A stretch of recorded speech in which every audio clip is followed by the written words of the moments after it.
welcome back to more Garrison content. As always, I'm Adam. I'm here with Tyler. It's been a while since we've had a pleasure talking to you. I'm a busy boy. What can I say? All right, so we're gonna do something a little special for this time around. Instead of doing like this big old podcast kind of deal, I think we kind of want to branch out for a little bit more content and kind of like ideas and everything to get out there for people to think about. We were thinking about trying to kind of take one thing in Legion and really break it down, really kind of go in depth with it and everything. And so I thought there's no better way to start to doing this than by talking about the newest character that's going to be coming out, that being Asajj Ventress. So I think we're going to go through the video here today, talk about Ventress, break down her unit cards, break down her command cards, and kind of try and build out a couple lists with her, kind of give you a couple ideas of how to go about with her. Yeah, okay. Absolutely. And, I'm kind of seen as the resident droid player in the Garrison. So I've actually already gotten a couple games with her. Obviously in playtesting, I don't quite own the model yet, unfortunately. Yeah, she isn't out yet, so that kind of checks out. Yeah. But, I have connections, right? Yeah. So. All right. So we're just going to do a quick little overview. I'm sure if you've been paying attention, you've already seen this stuff. But just as a reminder, because she does have a lot of keywords. Not only on this she has card. The most, right? Like, on just a unit card? I think so. And the weird thing is that it's already a lot of keywords, and it's just the unit card. And then she's going to get more later on. So yeah, she sure will. So yeah, just a quick rundown. So Asajj Ventress, right? 150 points. She's officially the cheapest Force user in the game. Oh yeah, she's cheaper than Commander Luke by 5 points. Yeah, sad days. That's a different taco. She has the exact same training upgrade slots as Maul does. 2 Force and 2 training. She's an operative, obviously. She has 5 health and 2 courage, which does not look great. Maul, I know some would argue that his 6 health is kind of effectively 5 health, but it just feels different. I would say it's kind of the difference there is you're able to take more kind of before you have to go dive in, because like Maul doesn't always have to use at last to take that wound, because sometimes he's just going to take 4 wounds before he can do something, like I did, like it's happened recently in one of our games. So it's kind of like that extra health. While you could argue that Maul's 5 health, yeah. So you can argue that he's 5 health, but effectively he still is 6 health for the important parts, which is those alpha attacks. Yeah. Yeah, Maul taking a pot shot and taking a wound or 2 before he's played at last, of course, is actually kind of like, oh, okay, thanks. It doesn't really matter. Kind of rolls off your back, because most of the time, if you're the Maul player, you're planning on taking a wound, anyways. So, but she also has 2 courage, which looks awful again, but it's actually a little bit better than what you think. Now, actually getting to her keywords.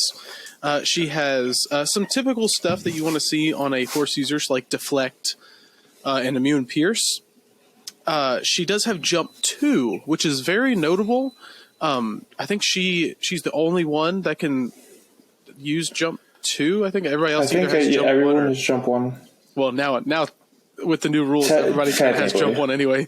But so Jump 2... that will be kind of niche, I think, but like in some scenarios, you'll find some tall spires or something like that. Just above height 1. It's definitely more prevalent now after the rules changes and everything. When verticality is actually kind of going to start mattering a bit more. Yeah, totally. There was actually a couple games this past weekend where, like I said, there was just like one specific spot on the spire or some piece of terrain that was just above height 1. And I was using Maul, and he couldn't go over it, but Asajj could obviously just go straight through. So that's kind of nifty. Independent dodge 1. So usually the thought is that you want to always give your Force wielder a face-up order token, but this is definitely encouraging you not to do so.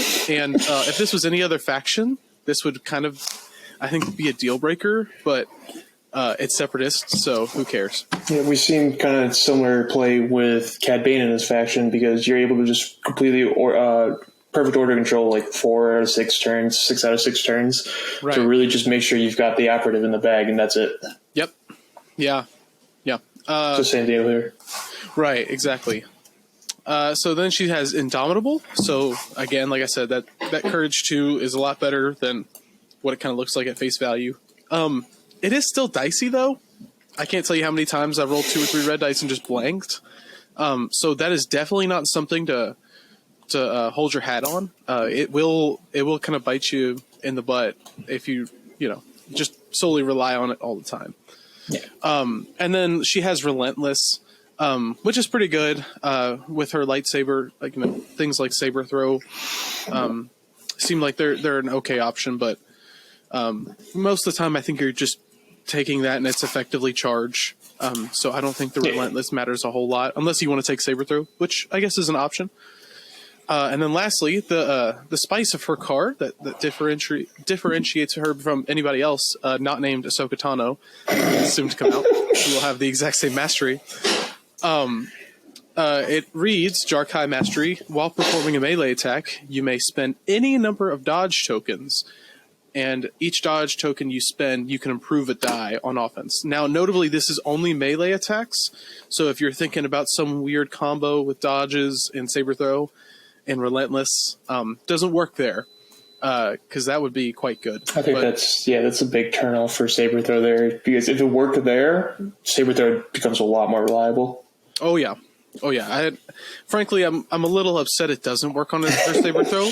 Just considering her saber throw is 4 black dice without surging, it's just going to get eaten by cover. Yeah, almost you're looking every at 2 single time. on average. Yeah, and if they have heavy cover, which in today's Legion they will, it's just going to get eaten. So, nevertheless, it's still very strong. Diving into melee with like 1 or 2 dodges. She can easily, have anywhere between 5 and 7 conversions, which is massive, very, especially very against other Jedi. In combination with some of her command cards, which we'll get to in a second here. But the one thing I wanted to point out that you just kind of glanced over was deflect. Me and Pierce standard for Jedi doesn't change here. Yep. Just in case people are listening, not watching. All right. Yeah, 8 black. So I guess let's move on to her first command card. Her one I guess pip. Impact 2, Pierce 2. We didn't. Impact 2, Pierce 2. Pretty standard, that's the assumption half the time. Right. So now let's just dive right into her 1 pip. This is obviously Asajj Ventress only, and the title is The Jedi Shall Fall. I love the title of these cards. It's very fitting. Yeah. And then right off the bat, first sentence, Asajj Ventress gains Jedi Hunter. Again, very, very fitting. While she performs an attack, notably, not like Jarkai Mastery, this is any attack. So you could use Saber Throw with this. During the roll attack dice step, before rolling dice, she may gain up to 4 suppression, which doesn't seem great. But for each suppression she gets a dodge token.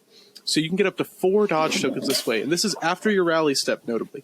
So, let's say you start the turn with 1 suppression and then gain 4 later on. Technically, you would be panicked if you only have a Courage 2 commander, but you still get both your actions. So the way it works, you don't have to worry about losing actions mid-activation. So, no worries there. You might be panicked next time, but and you're not scoring or anything, but you're not losing any actions. Yeah, which is very key. I think her action economy is quite tight. But we'll probably dive into this a little later. But I think you need every action you can get. But this is really, really great. Jedi Hunter automatically means if you're attacking a Force wielder, the average of 4 on her lightsaber goes to 5.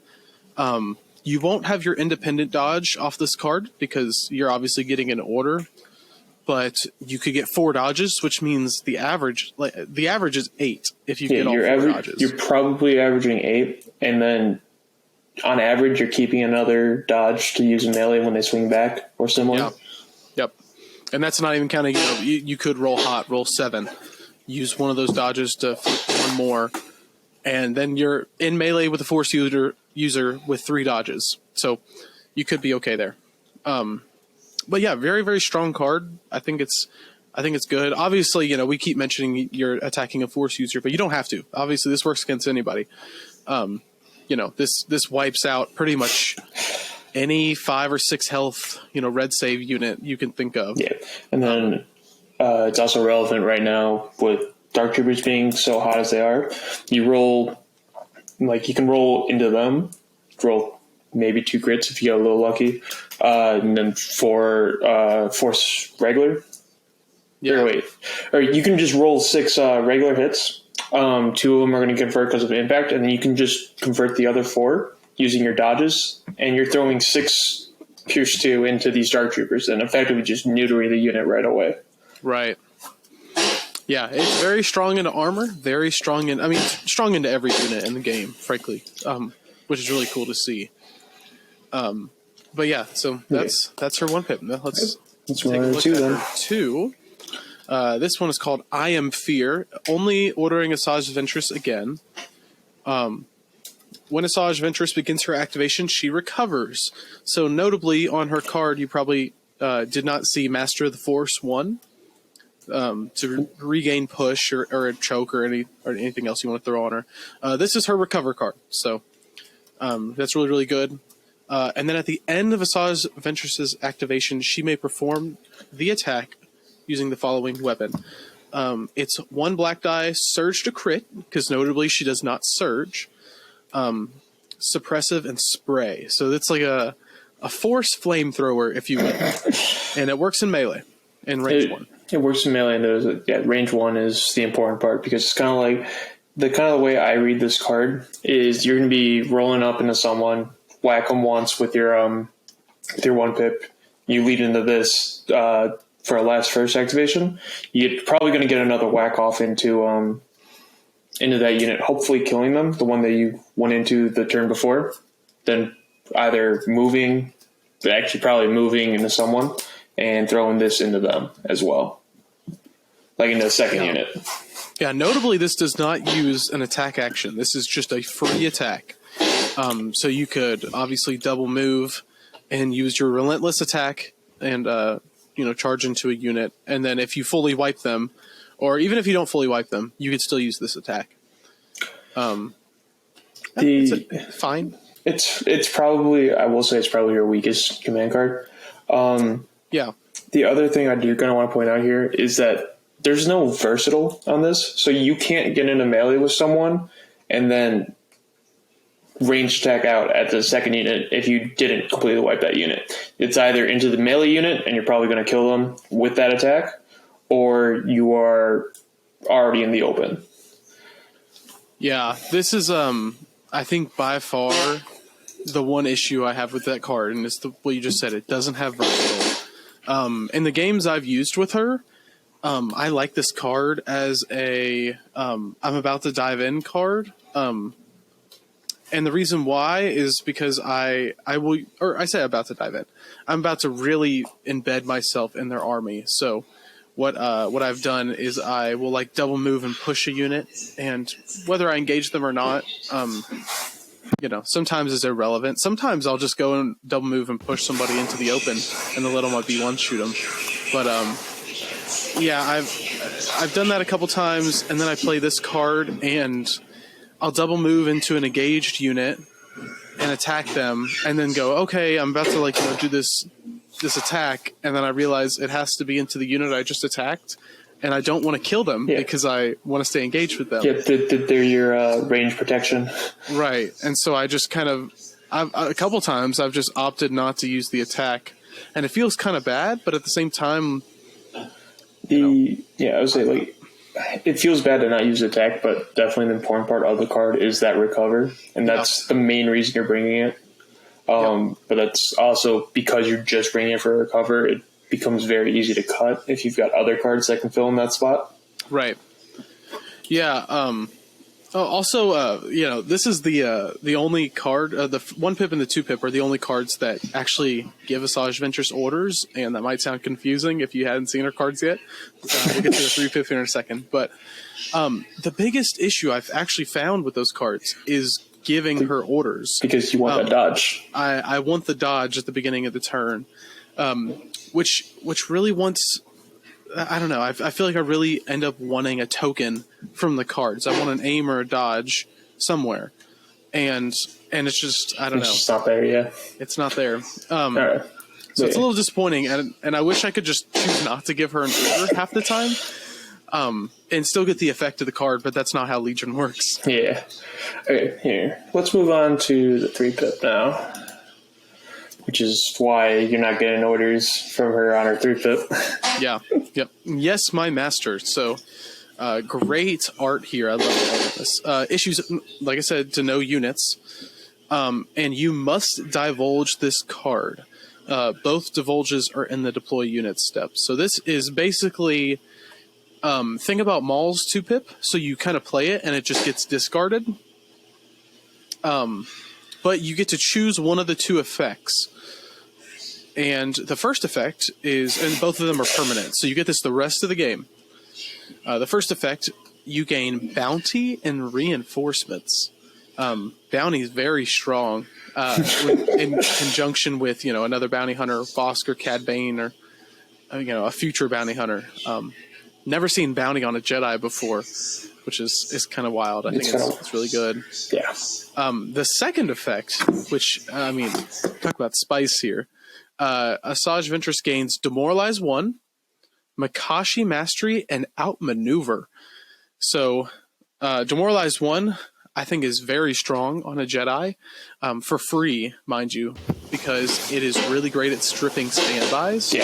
If anybody has played Gideon with the Darksaber yet, they know that Demoralize 1 it's so good at just throwing a suppression on, a Force wielder or somebody else who's embedded themselves in their lines with a standby. And you can easily just, poke it off real quick. Makashi Mastery, if anybody's played Dooku, you know that he is an absolute menace at taking down Force wielders because of Makashi Mastery. And not just Force wielders, anybody with immune melee pierce. So for those that aren't aware, Makashi says the wording of it is you can reduce your pierce value by 1. And if you do, the unit you're attacking cannot use immune pierce or impervious. Yeah, and notably, that's only on melee attacks as well. Yeah. It would be really, really amazing if you could use Jarkai and Makashi with a saber throw, but alas, you cannot. And then outmaneuver, okay, sure, she loves dodges. Why not give her a better way to spend them? Yeah. So one of these definitely feels better than the other, I think. Well, it's definitely dependent. I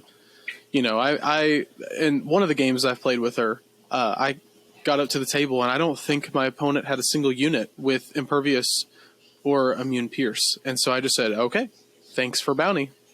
And I guess Demoralize 1 and Outmaneuver are still okay, but bounty just poses a whole new threat that your opponent has to think about. So yeah, I guess it is a bit more of a medical kind of thing, because I feel like a lot of the lists that I end up playing against not late, it might just be a local meta kind of thing or whatnot, but I feel like every list that I go into is going to have a impervious or immune pierce linebacker. Yeah, definitely don't count on that every game. I would say you are probably with the majority there. Okay.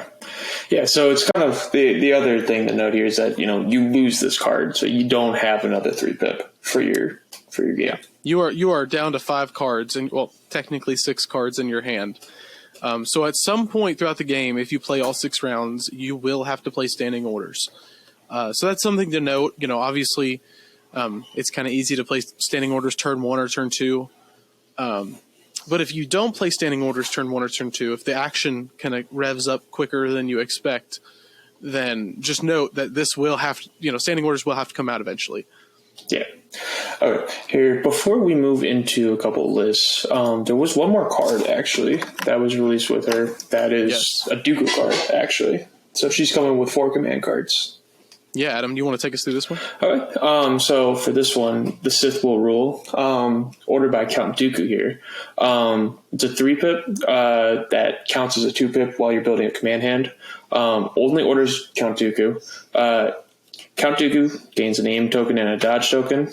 After Count Dooku activates, if Asajj Ventress does not have a face-down order token, she activates. After she activates, if she has a face-up order token, flip it face down. If she does not have an order token, assign her a face-down operative order token. Essentially, what you're getting here is Dooku goes, then Ventress goes.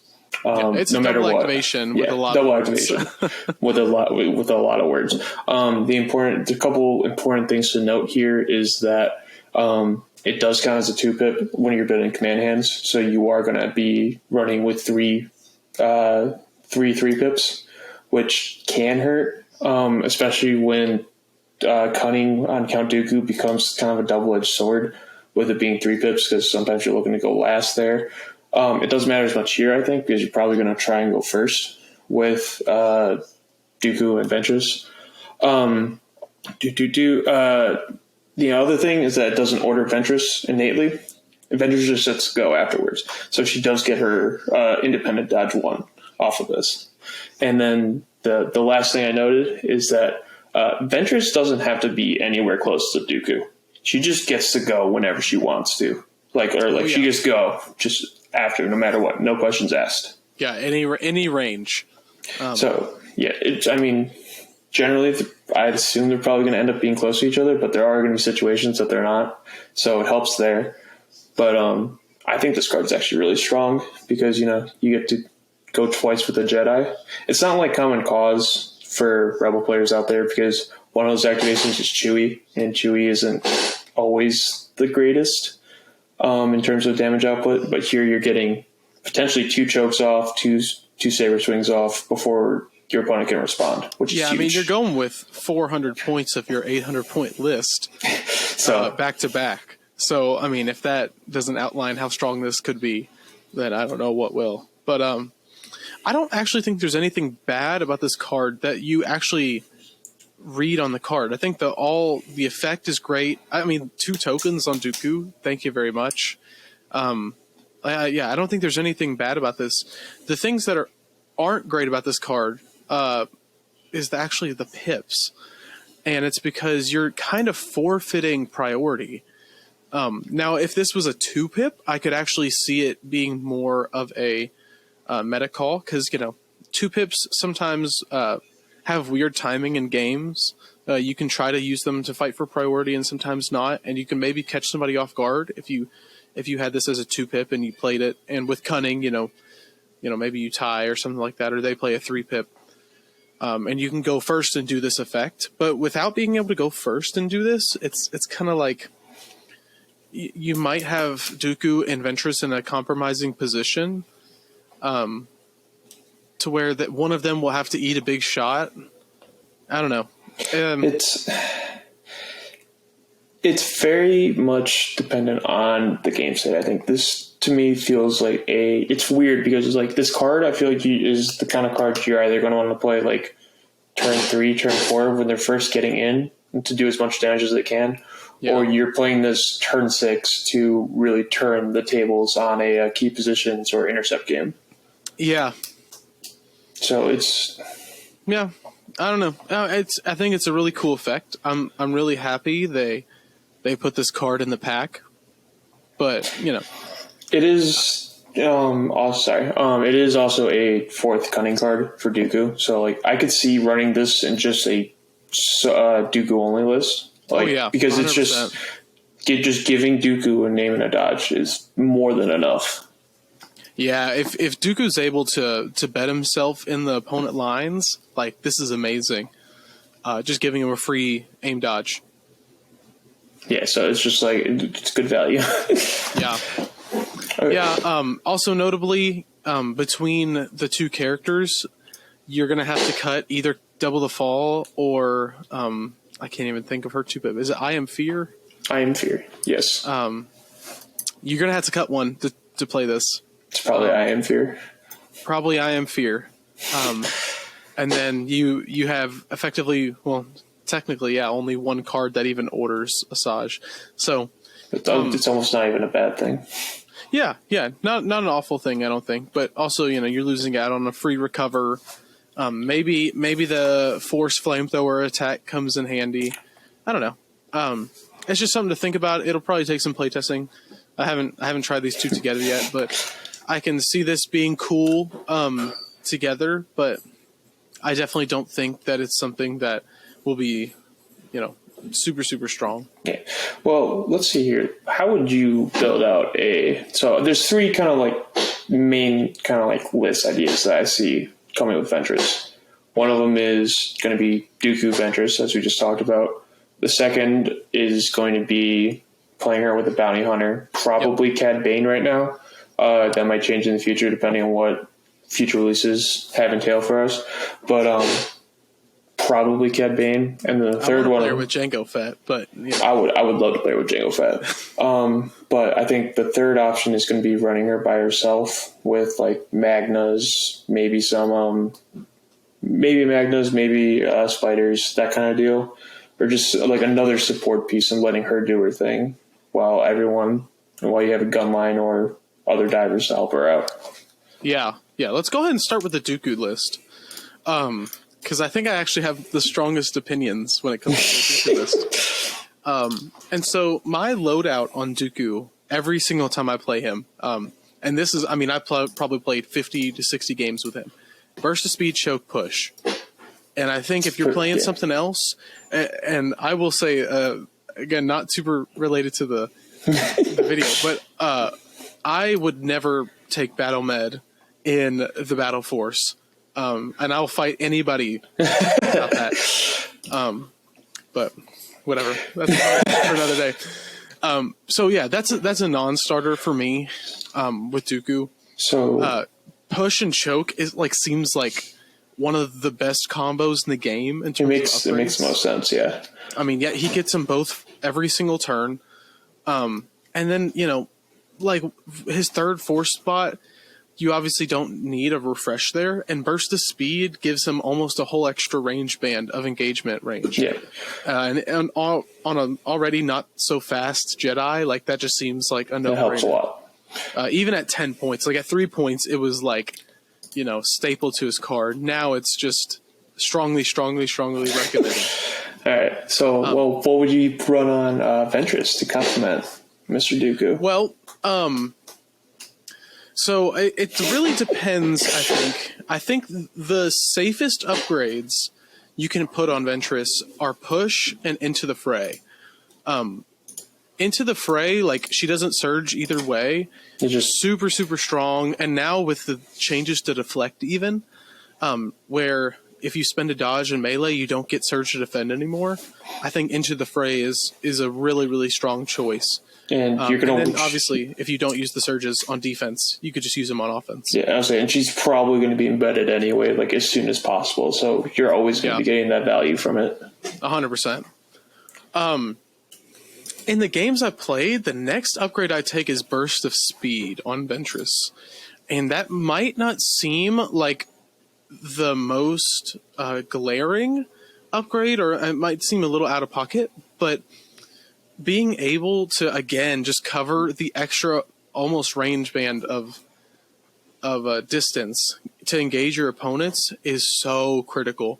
And I've noticed if you're going to a larger convention or a larger tournament in general, the tables are a lot more sparse than what you think you'll see.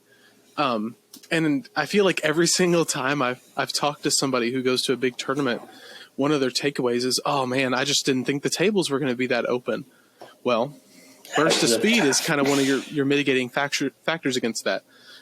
It could be the difference between her being behind a line of sight blocker or her kind of being stuck out in the open because she just didn't get there in 2 moves. Whereas 2 speed 3 moves could have gotten her there. So I don't know. I think it's really, really strong. The next option I would say is choke. As always, choke is good. I think choke's really strong. Now, my hot take in general with this duo of Count Dooku and Asajj Ventress is that I don't even think you need push on Ventress that much. I think you could straight up just cut push for choke. And then if anybody ends up disengaging from her, you have Dooku right there to just push them right back in and just, keep her safe. I definitely do think that's a hot take because that's not what I would do, but I'm also not you. So, kind of checks out there. Right. But it's just like, it feels so wrong to not take force push because force push, I still stand by, is the single upgrade card you can bring and expect to win games with. Yeah. Because it is a single upgrade card that can win you games by itself. Yeah. That's what I say, push is the safest upgrade in the game. I think you'll take push every single time you take a Jedi and you'll never feel bad about taking it. So, obviously my spicy take, you don't have to listen to me. I think what Adam has on the screen now is by far the most optimal way to run it. But I think, playing some games, if you can really work out the timings, I think you can get really good and just not even need push on her. It's a luxury maybe at that point. I do also think you could argue that you don't even need burst speed on her either and could run force choke here because of how Dooku works with his 3-pip. His own personal 3-pip, the one that gives you speed to move with that. And then also, of course, he has scatter on his range attack. So you can move him in and get him into his spot and move stuff around to where Ventress can get in. And so you might not even need burst speed on her because of that. Right. All right. Yeah. And then for the command slot and training slot on Asajj, I kind of leave that to personal preference. On Dooku, I would personally take Vigilance if I have the points. But at the same time, that's probably the first thing I'm cutting if I need points. Let's put that in for right now. And then would you run anything on Ventress? This is a hard one. So I tested her around with defensive stance, being able to take a dodge and get 2 dodges. And then, if you're kind of embedded in your, opponent's lines, taking a dodge, getting 2 dodges, and then relentlessing into a unit seemed really strong. But she just doesn't simply have the action economy for it that I've noticed. Because she really needs to take recovers. Yep. And she didn't have time to spend dodges or to take dodge actions. So, I mean, for needing to take recovers, that kind of leads me to believe offensive push is good in her spot then. Would it not be? Yeah, I definitely think you can validate it. I'm almost tempted to say to take Hunter. I think that makes her a really, really cheeky Jedi killer. Because if you simply can chip 1 wound on a Jedi or something like that, I mean, she can easily finish the job with her 1-pip. And it is shockingly easy. I think Hunter's also such a good meta call right now with Dark Troopers being as good as they are. Being able to re-roll 2 dice, for free pretty much. Sure, why not? Yeah. All right. So 412 points left. Probably round it out with something pretty standard, like a B1 gun line, right? Yeah, you probably want to activation pad a little bit. So I'd say, you probably want to stick right around 5 B1s. Now, I personally think that heavies and extra bodies on B1s are a luxury. I could see putting one medic in there because you do have 2 units that would get use out of it. And then what does that leave us with? 6? You're left with 184 points. Yeah, I think you could honestly. I think you can either get away with taking a kitted out Magna Guard, or you can maybe take a 6B1. The other thought and flesh out the list a little bit more, or you can kind of do both. I was thinking T-Series for that order control because what you're taking for your command card is going to be Fear Surprise, Double the Fall, probably. We did say Sith will rule as well. You Disappoint Me, and Yes, My Master. Uh-huh. There's only 2 cards here that are giving orders to those B1s. Yeah. No, yeah. You definitely need something to get them orders. An HQ uplink could be just as effective. That's also fair. I've noticed that with bounty as prevalent as it is, a T series can almost be a liability. So you really only want to take a T series if you have something good to give surges to.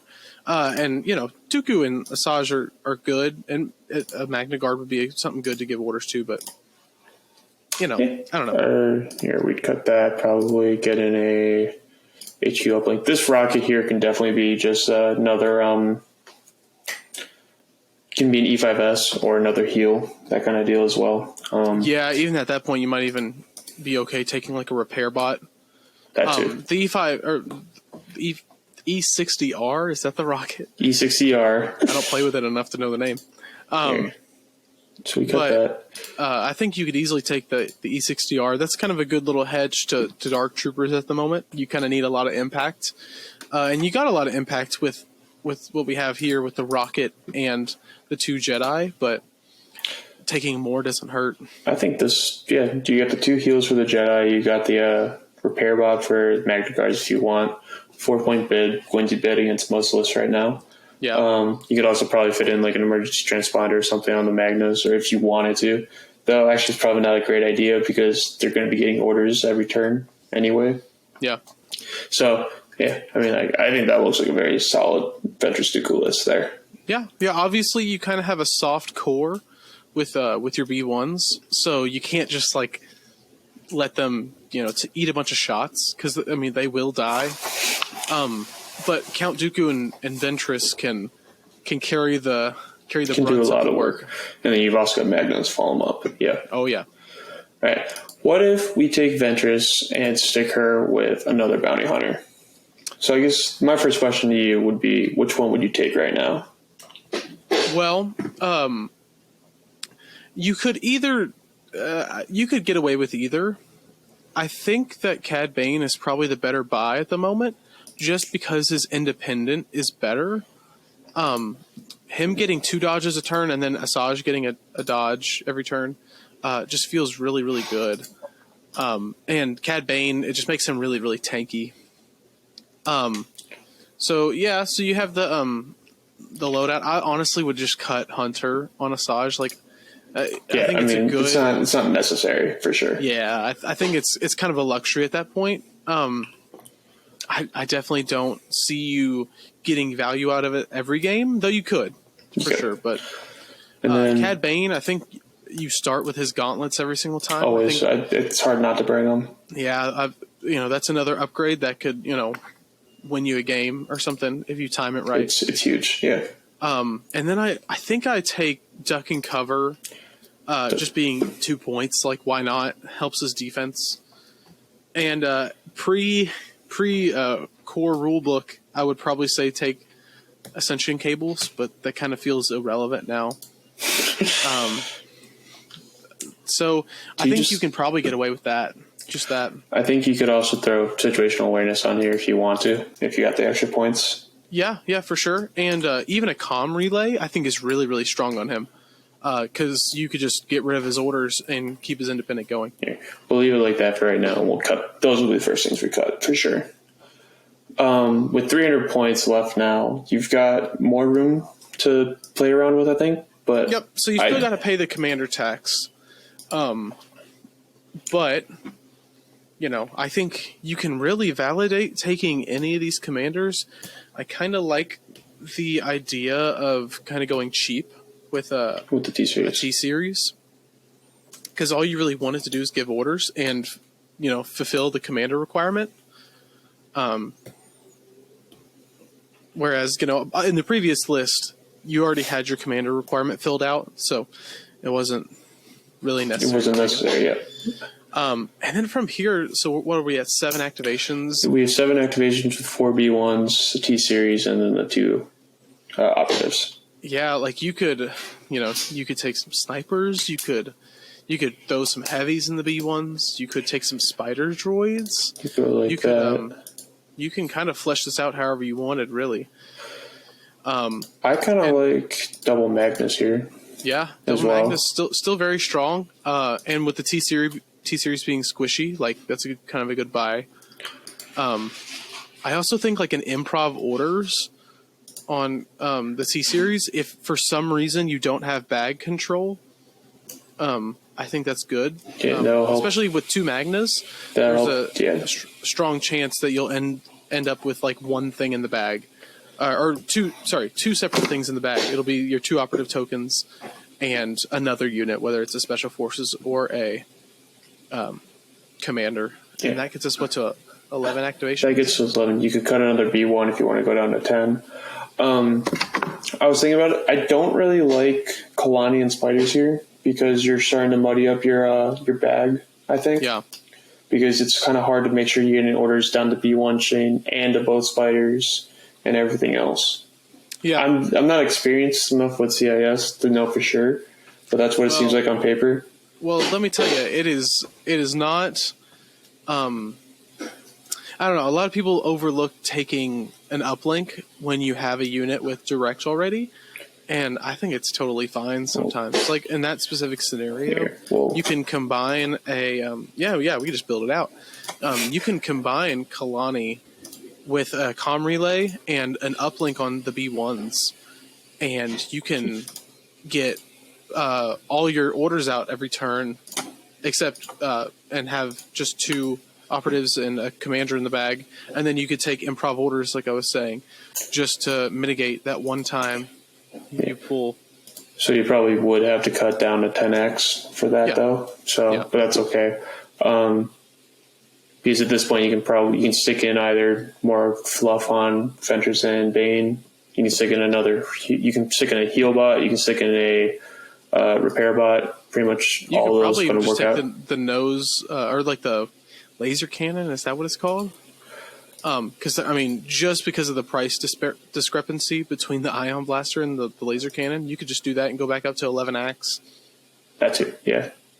But yeah, like world is your oyster, so you can kind of do whatever you want. Yeah, so I mean, like it's definitely getting to the point where you can have enough to make room for everything. Yeah. And then what about Ventress by herself? What do you think is best for that? Well, again, the world is your oyster. I think you can kind of do whatever you want. The main key being that you just need reverse activation control. So you need everything but her to have an order. Or at least have ways of just, having her go or, making sure when she goes and things like that. Yeah. The list I've been running recently, and I've had a really, really a lot of success with, is running her with Staps. So my specific list is I have that loadout right there. I have 3 Staps with linked targeting array. That's right there. I have 5 B1s total, but 4 of them have the E5S sniper. You could supplement 1 rocket in there for a little bit of play into armor. I think that's totally fine. Cool. And then lastly, I have Kalani with commanding presence. And what that does, commanding presence in conjunction with direct, means that he can direct at range 4. So basically, every turn, he's just directing onto the Staps. The Staps will chain all the way down. And then, everything in my army gets an order except Asajj Ventress. Yeah. And that's what, for every single turn, right? Pretty much? Every single turn. And then from there, what we just put on the screen has a 19-point bid. I mean, I guess you could roll with that. But it also gives you some points to flesh out. Like if you wanted to add a repair bot or you wanted to add, something I tested out was like a portable scanner and I think like a vigilance to try to keep dodges on Ventress. You could realistically throw in aggressive tactics as well. Yeah, you're losing it. You're losing it for 2 turns, but like I think that still can be enough value if you want to go that route. Yeah, because it makes your Staps a lot harder to kill. This would probably be just all 3 of both of their pips, right? Or would you take Orbital Strike? So I actually don't take the Tac Droid 2 or 3 pip. Okay. The 3 pip, if there was a way to order Ventress with this reliably, I think it's actually okay. But, it's only droid troopers or AI units, so you can't. So she doesn't get the recover benefit. So what do you take instead then? I usually take Roger Roger. You already Okay. have activation control, so just kind of throwing some surges or dodges on your B1s, good value. And then orbital strike in the 2-pip slot instead of the tac droid 2-pip. I mean, just straight up another card. Kalani has sharpshooter 2. Yeah, so it makes sense. I realized that we did not go through command cards for Ventress Bane, but it should. What? Yeah, you probably just end up Just taking the 3 cards they each have. I could honestly see cutting Cad Bane's 1-pip. That sounds kind of nuts, but like if you just took Ploy and put an operative token in the bag, I think that's a really strong choice.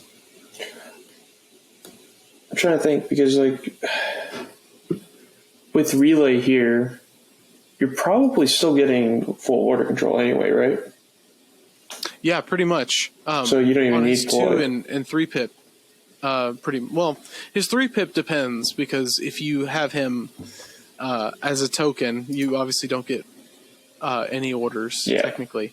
But you have a direct in there, and you can kind of go down the chain, and that's usually a turn 1 play. So the order control isn't as pivotal turn 1 that I found. Yeah, so it's all right. And you also have potential for 2 divulges in this list, so that's kind of fun. Always is, yeah. Okay, I think we're at 46 minutes. We have rambled a lot about Ventress. I hope that we were able to break it down a lot for everyone out there. Our thoughts on it and everything. She seems sneaky good. Yeah, she's a real solid piece. I really do have contentions at how much of a better buy she is than Maul. Maul being like able to infiltrate and affect the game state a turn or 2 earlier than her is just really, really strong. So it's like a flavor thing. Like you could take either. Obviously, Ventress I think is really solid. But most of the time I've played with her, I've kind of just left myself wanting to play Maul instead. Yeah. So so I'm curious to see how she starts doing once she actually comes out. See how she does at tournaments and everything, because I don't know if there's something we're missing here. But she if we're missing anything here to make her better or worse or anything like that. But I think she's very solid right now. I think you can do a lot with her. Be really scary with her. I think she's really solid. Yeah. So I guess from this point, as always, thanks for watching, listening, whatever. Feel free to reach out to us over at Indianapolis Garrison at gmail.com, or hit us up on Discord or anything if you want to hear anything, any other units you want us to break down or anything like that. My Discord handle over there is going to be the Spiked Apples on the Legion Discord. Tyler, do you want to share yours? Obviously you don't have to. It's just Tyler Carnes. All right. Pretty easy, not too hard. Also, we invite everybody to join our Discord or check out any of our other content at our website. What is it? IndianapolisGarrison.com. It should be IndianapolisGarrison.com. Yes. But yeah, we have some blog articles on there. We're also hosting a tournament. I would be remiss not to mention this. Hosting a tournament June 16th and 17th in Indianapolis, obviously. And we invite everybody to come. It's a 64-man tournament. And it's refundable tickets. I know a lot of places are that are holding tournaments are connected to a con, and a lot of your tickets are only transferable, not refundable. But these are refundable. So, yeah. Just gotta get that PR out there before Matt yells at us. But I think that's great. All right, yeah. Thanks. I don't know how to close these out. You got any life advice for us, Tyler? Oh man, change your oil. Change your oil. You heard it here first.